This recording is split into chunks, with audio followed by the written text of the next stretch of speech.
Carbon neutral ആക്കുക എന്ന ദൗത്യത്തിന് തുടക്കമിട്ട് നെസ്റ്റ് ഗ്രൂപ്പ് കമ്പനിയായ SFO technologies ISRO chairman S Somnath Nest hitech പാർക്കിൽ വൃക്ഷത്തൈ നട്ട് പരിപാടി ഉദ്ഘാടനം ചെയ്തു. CSR പദ്ധതിയുടെ ഭാഗമായാണ് ഇത്തരമൊരു ദൗത്യം നെസ്റ്റ് ഗ്രൂപ്പ് നടപ്പിലാക്കുന്നത്. SFO ടെക്നോളജീസും ISROയുമായുള്ള സഹകരണത്തിന്റെ അടയാളമായി സ്ഥാപിച്ച ചന്ദ്രയാൻ മാതൃക S സോംനാഥ് പരിപാടിയിൽ അനാവരണം ചെയ്തു. ഐക്യരാഷ്ട്രസഭ ലക്ഷ്യം വയ്ക്കുന്ന കാർബൺ പുറന്തള്ളൽ 2035ഓടെ 50% കുറയ്ക്കാനും 2040ഓടെ മലിനീകരണം പൂജ്യമാക്കാനും ഉള്ള ഉദ്യമത്തിന്റെ ചുവട് പിടിച്ച സാമൂഹിക ഉത്തരവാദിത്തത്തിന്റെ ഭാഗമായി നെസ്റ്റ് ഗ്രൂപ്പിന്റെ മുൻനിര കമ്പനിയായ SFO ടെക്നോളജീസിന്റെ കാർബൺ റിഡക്ഷൻ ഉദ്യമത്തിന് കൊച്ചിയിൽ തുടക്കം കുറിച്ചിരിക്കുകയാണ്. ISRO ചെയർമാനും സ്പേസ് ഡിപ്പാർട്ട്മെന്റ് സെക്രട്ടറിയുമായ S സോംനാഥ് നെസ്റ്റ് ഹൈടെക് പാർക്കിൽ ശനിയാഴ്ച രാവിലെ വൃക്ഷത്തൈ നട്ട ദൗത്യം ഉദ്ഘാടനം ചെയ്തു. തുടർന്ന് അദ്ദേഹം നെസ്റ്റ് എഞ്ചിനീയർമാരുമായും മാനേജ്മെന്റ് ടീമുമായും കാർബൺ ന്യൂട്രാലിറ്റിയെക്കുറിച്ചും അതിൽ കമ്പനികൾക്ക് ചെയ്യാൻ കഴിയുന്ന ഇടപെടലുകളെക്കുറിച്ചും സംസാരിച്ചു. SFO ടെക്നോളജീസും ISROയുമായുള്ള സഹകരണത്തിന്റെ അടയാളമായി ചന്ദ്രയാന്റെ മാതൃക ക്യാമ്പസിൽ അദ്ദേഹം അനാവരണം ചെയ്തു. ഇന്ത്യൻ ബഹിരാകാശ വ്യവസായം വളർച്ചയുടെയും വികസനത്തിന്റെയും ഒരു സുപ്രധാന കാലഘട്ടത്തിലൂടെയാണ് ഇപ്പോൾ കടന്നുപോകുന്നത്.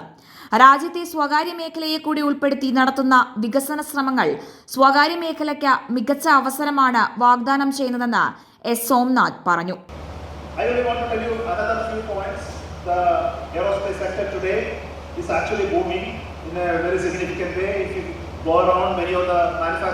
Hubs in India, you will see a lot of activities, especially because of the subcontracting regime that has come out in big companies in Europe and America are trying to find out ways by which it can be done in India. And in space sector, many of the parts that you do in India are going into the satellites that are built in Europe and America.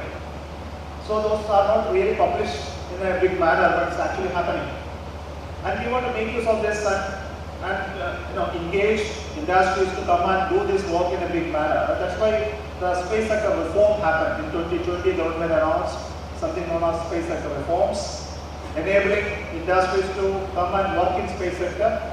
And in 2023, we announced a space policy which allows all the private companies to work in space sector in every field, whether it is building rockets, building satellites, building applications, and commercially exploiting those capabilities within the markets available in India and abroad. Just not manufacturing, you can actually develop your own technologies and work in the space sector. രാജ്യത്തെ ബഹിരാകാശ വ്യവസായം അടുത്ത 5 മുതൽ 10 വർഷത്തിനുള്ളിൽ $2 billion നിന്ന് $9 മുതൽ $10 billion വ്യവസായമായി മാറും എന്നാണ് കേന്ദ്ര സർക്കാർ വിഭാവനം ചെയ്യുന്നത് എന്നും അദ്ദേഹം ചടങ്ങിൽ പറഞ്ഞു. ചന്ദ്രയാൻ ആദ്യത്തെ ദൗത്യങ്ങൾക്കായുള്ള RF ഉപസംവിധാനങ്ങൾ, ആന്റിന സിസ്റ്റങ്ങളുടെ നിർമ്മാണം, വിക്ഷേപണ വാഹനങ്ങൾക്കായുള്ള ക്രയോജനിക് എഞ്ചിൻ, നിയന്ത്രണ സംവിധാനങ്ങൾ എന്നിങ്ങനെ ഒന്നിലധികം പ്രോഗ്രാമുകളിൽ SFO ടെക്നോളജീസ് ISROയുമായി സഹകരിച്ച് പ്രവർത്തിച്ചിട്ടുണ്ട്.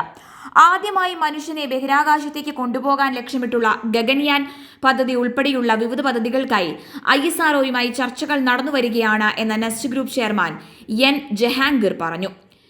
SFO ടെക്നോളജീസും നെസ്റ്റ് ഗ്രൂപ്പും പരിസ്ഥിതി സംരക്ഷണത്തിനും കാർബൺ പുറന്തള്ളൽ കുറയ്ക്കുന്നതിനും പ്രതിജ്ഞാബദ്ധരാണ്. കാലാവസ്ഥാ വ്യതിയാനത്തിന്റെ ആഘാതം ദൈനംദിന ജീവിതത്തിൽ വളരെ പ്രകടമാണ്. UN, യൂറോപ്യൻ യൂണിയൻ, US ഉൾപ്പെടെയുള്ള രാജ്യങ്ങൾ കാർബൺ പുറന്തള്ളുന്നതിന് നിർബന്ധിത നിയന്ത്രണങ്ങൾ ഏർപ്പെടുത്തുകയും കമ്പനികളെ അതിനായി പ്രോത്സാഹിപ്പിക്കുന്നുണ്ടെന്ന് SFO technologies hardware and manufacturing CEOയും എക്സിക്യൂട്ടീവ് ഡയറക്ടറുമായ അൽതാഫ് ജഹാംഗീർ പറഞ്ഞു. In our day-to-day activities, and countries like North America, Europe, and Asia, they have taken this as very strict measures in order to reduce the carbon emission. Carbon മലിനീകരണം പരമാവധി കുറച്ചുകൊണ്ട് സാമൂഹിക പ്രതിബദ്ധതയുള്ള ഒരു സ്ഥാപനം എന്ന മാതൃക സൃഷ്ടിക്കുന്നതിന് ഒന്നിലധികം പങ്കാളികളുമായി കരാറിൽ ഒപ്പുവച്ചതായും അദ്ദേഹം കൂട്ടിച്ചേർത്തു. നെസ്റ്റ് ഡിജിറ്റൽ CEOയും എക്സിക്യൂട്ടീവ് ഡയറക്ടറുമായ നസ്രീൻ ജഹാംഗീർ ചടങ്ങിൽ സംസാരിച്ചു. Business desk, business vision.